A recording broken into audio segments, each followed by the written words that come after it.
Welcome back, everybody. We're here now with another two-part training with Train with Peace Dogs. And for this two-part series, it's about understanding dog psychology and communicating with compassion and clarity. And, a couple people were asking about this because they're like, I've been, using my journal and I have been noticing certain things about my dog that I didn't quite understand because I'm becoming more mindful of my training with them and just communication. So we thought we'd go over some basics about dog psychology and even a couple few fun facts if we have a chance later on. So don't forget to, drop it in the chat.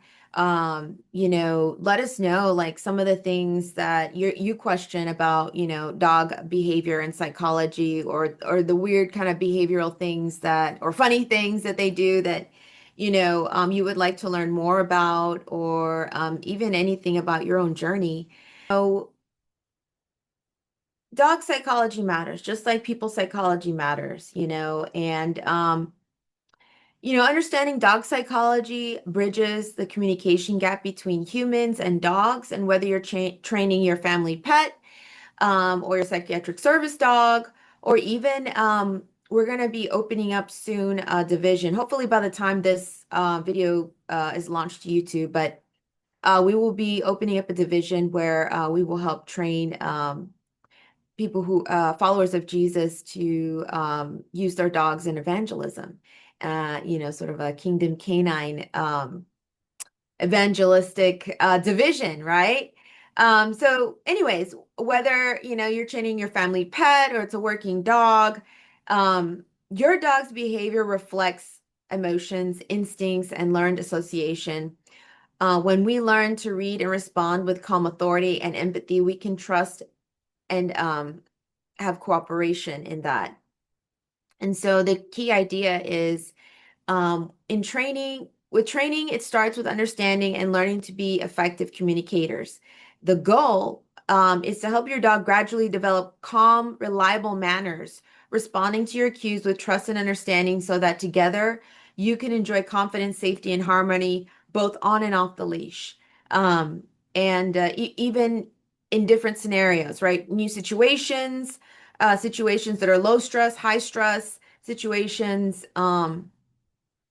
That's the goal, right? And a lot of trainers do agree that, you know, that litmus test of how well the dog is trained, you could see that when they're off leash, how do they really respond?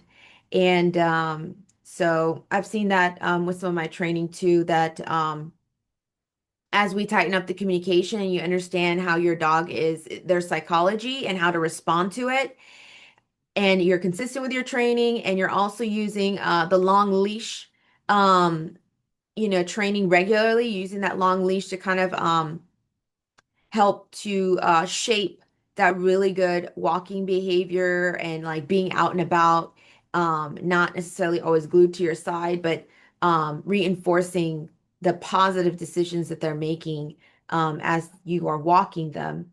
Those things I would say, build up to this goal, and that's the goal is how we can see that. Even if you're not at the point where, you and your dog can really have them be off leash, you can start to, gauge that and really work with that, and building up that dog psychology and the training, the volume of training with the long leash, because they do have a little bit more freedom, but you're still in control with that long leash. So that's a deeper dive, which we're gonna go into pretty soon when it comes to just walking and leash training and different kinds of collars. But okay, so the canine mindset, um, it's about pack and purpose and community.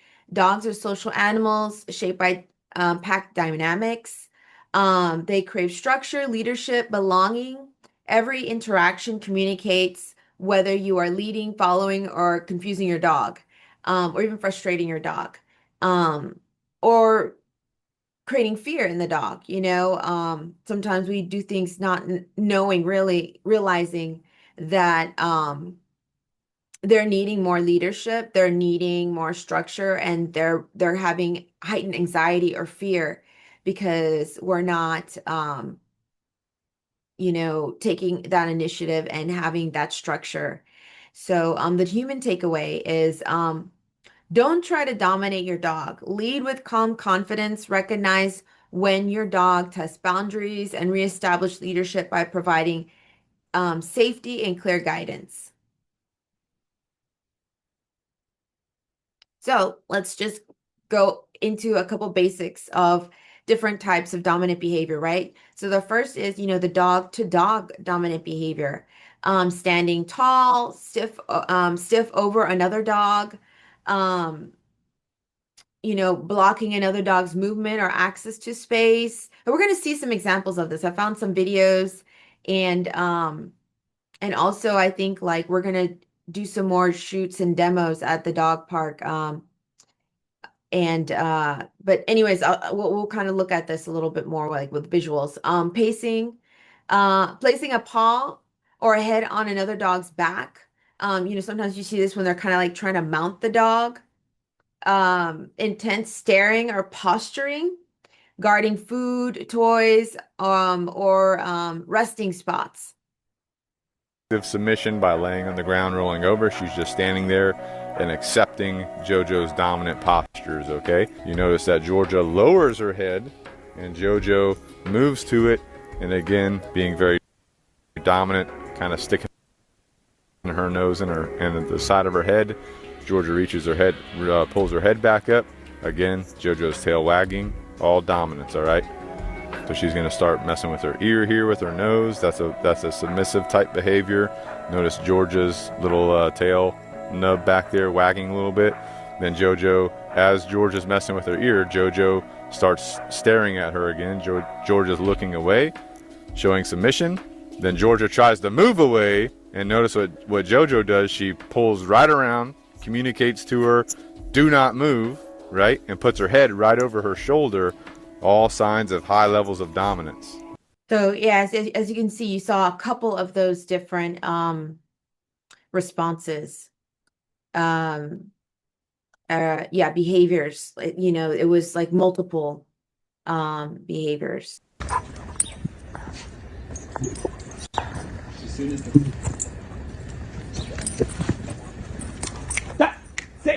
Six.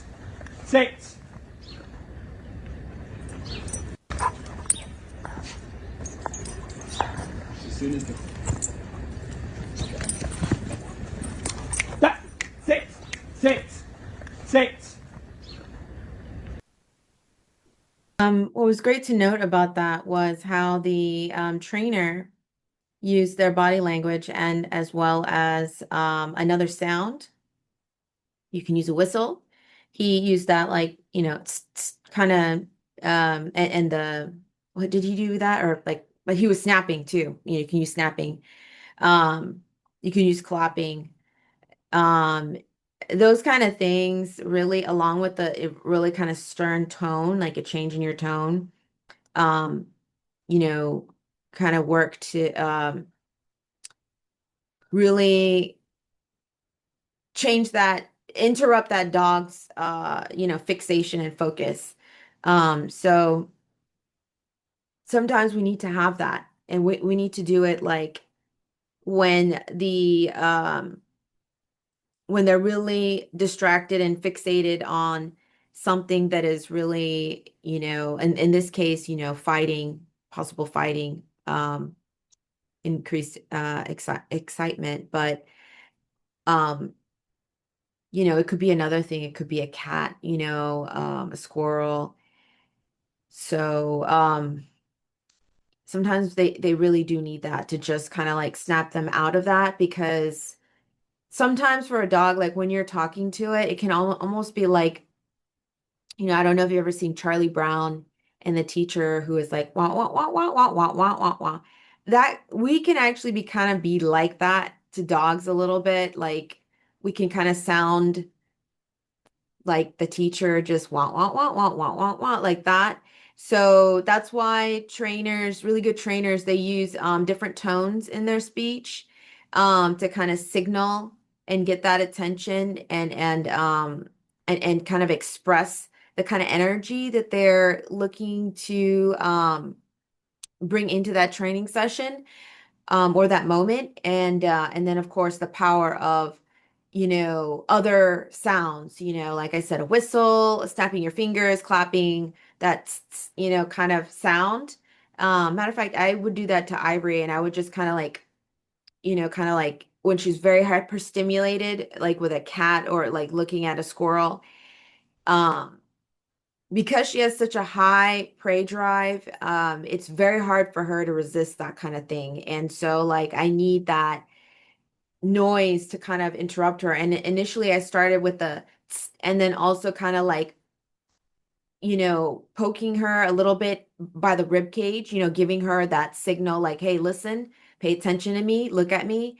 And I only did it like maybe 3 or 4 times. And after that, like she just got the message of that, as being like, listen, stop it, look at me, kind of thing.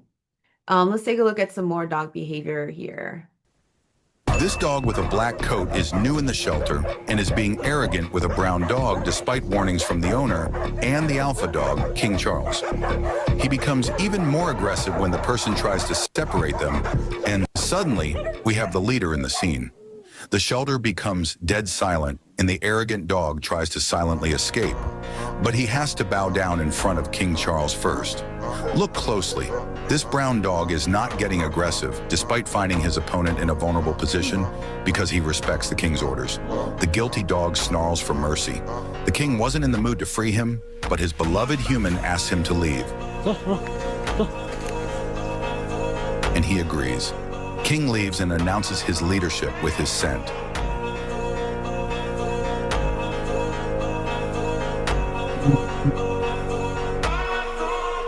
This dog. Do you ever wonder why King Charles is the leader of all these dogs? The answer lies in this frame. One dog is lying flat in his feet on the ground, while the others are watching the king assert his supremacy. But what does lying still actually mean? In dog language, it's considered a sign of submission, a way of saying, I bow down to your strength. Now here's where it gets interesting. This brown dog keeps resisting and even tries to bite the king's paw. But the loyal dogs didn't tolerate this disrespect toward their alpha and gave a warning with a gentle bite. Realizing that the alpha was backed by the whole pack, the rebellious dog tried to escape, but the loyal soldiers cornered him. He had no choice but to pay his respect to the alpha by staying still. Okay, so you saw, like I said, there are multiple um, moments of behavior that suggest the dominance, right? That paw and then marking its territory, even the sounds, right? How the other dogs just knew that they had to be in submission to that other dog, who was the leader in that pack.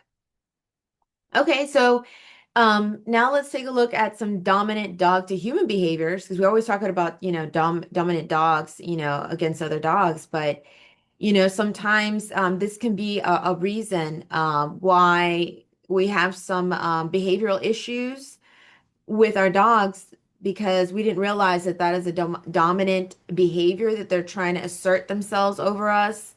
And we just need to kind of be mindful of that, and then start correcting that behavior with obviously not reinforcing it through positive, behavior towards them, but through correct training and some discipline, right? Not punishment, but discipline. And we've talked a little bit about punishment versus discipline, but if you have any questions. So yeah, jumping on humans to claim attention. Ignoring commands and walking ahead during leash walks, pushing into personal space for attention on their own terms, guarding food or toys from human, growling or challenging calm correction from the owner. Another signal of challenging calm correction from the owner, it could be, whining, like maybe they've picked up the behavioral issues of begging for things. And yeah, I've even seen with Ivory, she'll do like a little lip snarl. Like if there's something that she wants and I'm like, no. Um, or it'll be like a weird, it won't be like a full on growl. It'll be like a very kind of internal, like, kind of sound. Where she's trying to say, hey, I don't like that. I want this instead. Okay, let's talk about some examples of healthy human leadership. Waiting calmly before giving food or opening doors, leading walks with confidence and a relaxed posture, redirecting unwanted behavior with gentle, consistent cues, using calm body language instead of shouting, setting clear boundaries and rewarding expectations. And another thing that I've seen in working with people is sometimes some people they struggle to regulate their emotions, and this can often be, some residue of trauma. And so they will, go from kind of like normal state base level to like 60, like shouting and just really excited behavior, kind of almost like aggressive behavior. It could be like maybe just their voice, uh, their language, or even on a leash walk, maybe kind of like popping that collar a little bit, like really, really like dragging the dog because it's not listening because they're getting frustrated. Um, and what I notice about that is that as they continue to do that, the more the dog kind of like gets used to that and kind of tunes it out, almost like I was mentioning, like the Charlie Brown teacher analogy, where all the kid is hearing is wah wah wah wah wah wah wah wah wah wah wah. Uh it's really less effective, So it's good to be very strategic, very, very consistent and on point with the training and with your with how you're reinforcing and how you're correcting. Um, and that you are maintaining a calm body language because, once you, wherever you're at uh, in your training abilities or journey, you know, just like I did, I started out just wanting a really cool dog who would be in my art studio and would help me guard my house. I didn't know that she would end up becoming, my psychiatric service dog for a period of time. Um, and so like when you train in this way, when you train very thoughtfully about your leadership style and, having that calm body language and, you know, discipline instead of punishment, and just being more aware of, your body, your tone, what the dog is doing, what's their behavior exactly, and the situation, you're able to really train them in so many different ways. Like they become more elastic, um, if that's a word to use for this, but so like, she's picked up other training skills and tasks that I didn't even imagine she would do. Like she can kind of tell me what time it is. Like she she helps me to kind of like keep on track with time. Um and even still like being emotionally aware to how I'm doing in my body and signaling to me when I'm having a very extreme emotional moment um or flare up, and so if you're always going from 0 to like 60 and you're having this you're continuing this posture of like very kind of aggressive, very excited behavior, 0 to here, um the dog is going to be less sensitive to those times where it's going to need to pick up on that subtlety in your body, whether that's you're training it to cue it to prevent or to alert you to seizures, or to alert you of low glucose levels, or to alert you that you're disassociating, or maybe that you're kind of amping up a little bit to a point where you're getting close to a panic attack or um, complex PTSD moment, psychological response. So, and that helps us too, that helps us when we're just more mindful about our boundaries, setting the boundaries and the calm body language, and being consistent. We're going to start to see a lot of progress in ourselves and in the dog. Okay, here's some really important basics when it comes to the communication behavior.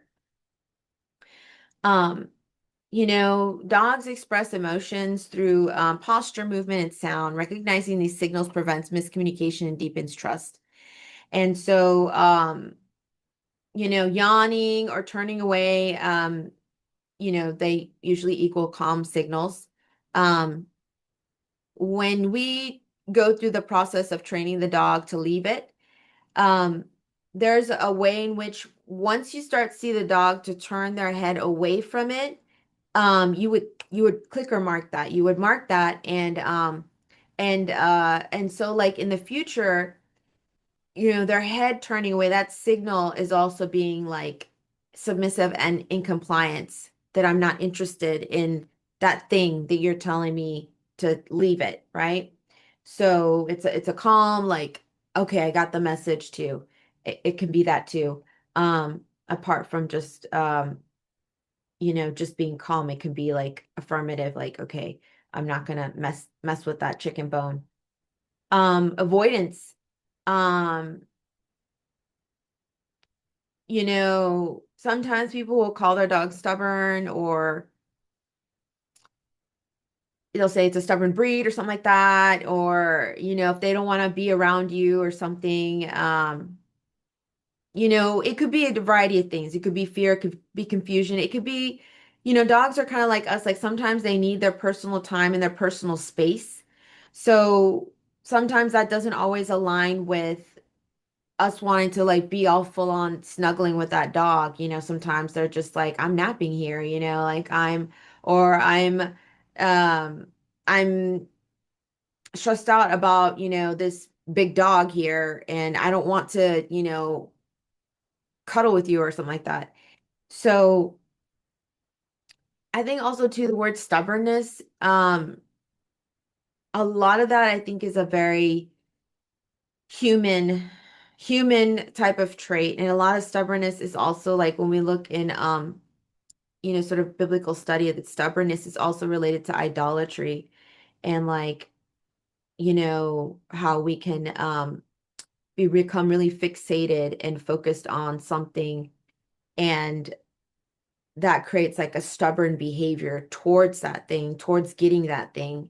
You know, um, an easy example would be, alcohol abuse. Some people can just drink it just casually and that's it. But then, someone who idolizes alcohol, they're abusing it. They have a substance use disorder. You can call them an alcoholic. Some people do that. But anyways, the point is that they're putting that first and foremost. And it becomes like you know, it becomes a very stubborn thing to put down. Like people think they're stubborn. So I think like stubborn is not really the best label for dogs, in terms of just understanding their behavior. But we have to understand too, like what we think is stubborn could be fear, confusion. It could be just, they're wanting their personal space. Shaking it off. Shaking it off is often a stress release behavior. Scientific studies in animal behavior shows that this full body shake helps dog release tension or adrenaline after a stressful situation or interaction. It's less about irritation and more about resetting the nervous system and returning to a calm state. Um, sometimes I'll play with my dog like a little rough, and after we play together, she'll kind of shake it off. Um, or after she plays with other dogs, sometimes she'll do that shake off thing. Tail wagging, you know, As we saw in some of those videos, tail wagging doesn't always mean that the dog is happy. It can mean tension or excitement. And excitement, just like with us, like we can be excited on a roller coaster. We can be excited because we haven't seen a friend in a long time. We just saw them for, like we see them and we're just excited to see them. Or we could be excited like, you know, when we're kind of scared, like when we are maybe in a situation where we're not sure about the outcome or, we're having a lot of stress in that moment. So same thing with dogs. So, look at the other body language cues that we had mentioned because like we saw in those videos, and as you start to look at your own dog, you're going to start to see that there's going to be multiple dog behavioral psychology type of cues, behaviors that you're going to see that overlap with whether or not they're in a calm state, a playful state, or they're having that aggressive, fearful, dominant state. The guilty look.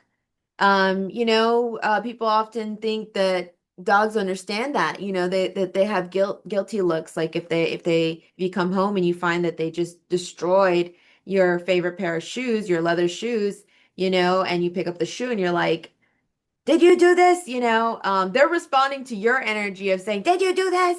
And your posture with that shoe in your hand, guilt is a higher emotion. That guilt is a like I would say also too, from a biblical perspective, guilt and stubbornness, those are higher uh emotional situations and even spiritual conditions and issues could be strongholds, like um or even yeah.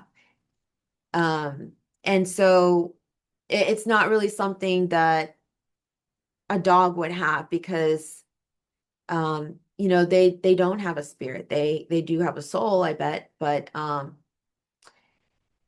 you know um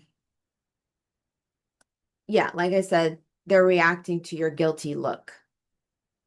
And the zoomies, um the zoomies, we've all seen them, but sudden bursts of running and playing that are also like a natural stress release response. um Also known as frenetic random activity periods. They allow dogs to discharge that extra energy and excitement and restoring balance afterwards because they've had this adrenaline release. You can see this, after, for example, with Ivory, after giving her a bath. Bath is a stressful thing for her, even though it goes well. But she has the zoomies afterwards. And same thing with after a vet visit, there's going to be some zoomies afterwards, assuming they aren't really really in pain because of the visit. So just wrapping up here, leadership through trust, not control. Leadership means guiding, not intimidating. True authority comes from consistency and calm direction. And so with the core principles,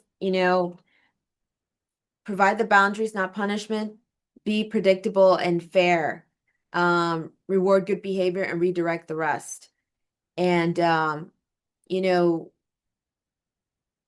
once you start to kind of understand the dog's communication, what they're communicating to you, it can be something where you start to see your own energy and your emotions shaping that relationship.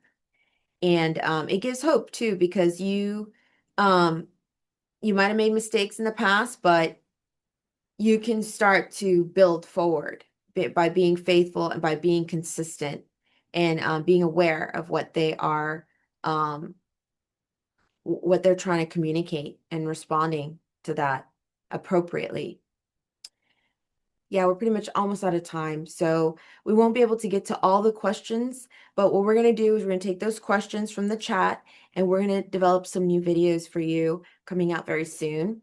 And, if you are watching this on YouTube, I just want to encourage you to join our community. because this is an open house. We're going to have this video up for a little bit, but we will also, this will be available to our members.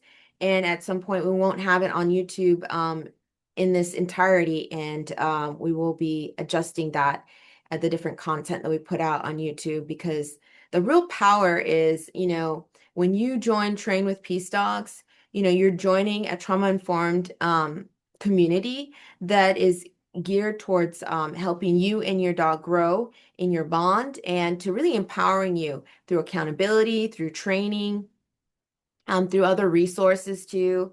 And so, please share it and subscribe to this channel, and consider joining us and Train with Peace Dogs. We have different specials, and we also, even though we do have a group online training, we do have other, you can have one-on-one, ask the trainer, and we will roll out some more programs too. We're getting some questions about dogs with special needs, and very particular training for them, and training for their trainers, like deaf dogs, as well as even trainers who want to have their dogs kind of like be trained and work well with special needs people, and how they can be a bridge to developing these leadership skills in the special needs community. And so these are some things that we're going to be rolling out in the future, as well as just responding to what our community wants to do. And that's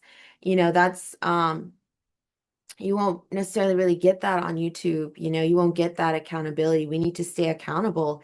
And that's one of the things about the community is that, every week, you're encouraged to share your wins, share your struggles, and encourage someone along the way. And that starts to create these different anchor movements. So joining the video calls, joining, logging in, staying accountable, and then also like making different requests for different videos and other training, and your questions. So anyways, thank you so much. Carry on.